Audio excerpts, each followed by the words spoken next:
1991 में Soviet union के इन्हदाम के बाद उस वक्त के अमेरिकी सदर जॉर्ज बुश सीनियर ने ऐलान किया था कि अब दुनिया यूनिपोलर वर्ल्ड बन चुकी है, मगर इसके बावजूद अक़वाम मुत्तहिदा का किरदार दिखावे की हद तक बरकरार रहा था।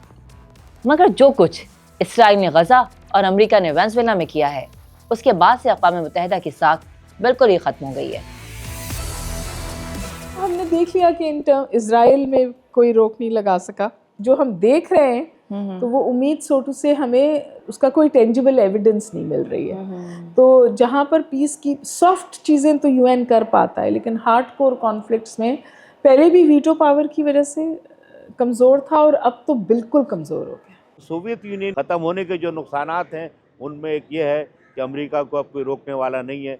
उसका जो साम्राज्यी किरदार है दोबारा ऊद आया। उसी वजह से तो वो ये मज़ाहमत कर रहे थे, क्यूबा हो या ब्राज़ील हो या दूसरे ममालिक हों, वहाँ जो ची गवेरा की जद्दोजहद थी, कास्त्रो की जद्दोजहद थी, इवन वहाँ का चर्च जो है वो भी एंटी साम्राज्य रहा है। पिछले पादरी का जो पोप का इंतकाल हुआ वो खुद एंटी इम्पीरियलिस्ट थे। तो वही तो तहरीकें थी जिन्होंने अमेरिका के नाक में नकेल डालने की कोशिश की थी। उस नकेल को निकालने की तो कोशिश की है, क्योंकि वो सोशलिस्ट तहरीकें कमज़ोर पड़ गई। अमेरिकी सदर वेनेजुएला के बाद क्यूबा, कोलंबिया और मेक्सिको के बारे में भी इसी किस्म के अज़ाइम जाहिर कर रहे हैं, जबकि वाशिंगटन में ईरान के रिजीम चेंज ऑपरेशन की भी बात की जा रही है। देखिए, ईरान की बड़ी पॉलिटिकल सूरत हाल है। वहाँ के अवाम और मुल्लाओं की हुकूमत में बड़ा फासला है। उनका जबर का निज़ाम है, ख़वातीन की आज़ादी नहीं है, फिर ज़बरदस्त माशी बहरान है, फिर माहौलियाती बहरान है, शदीद खुशहाली है।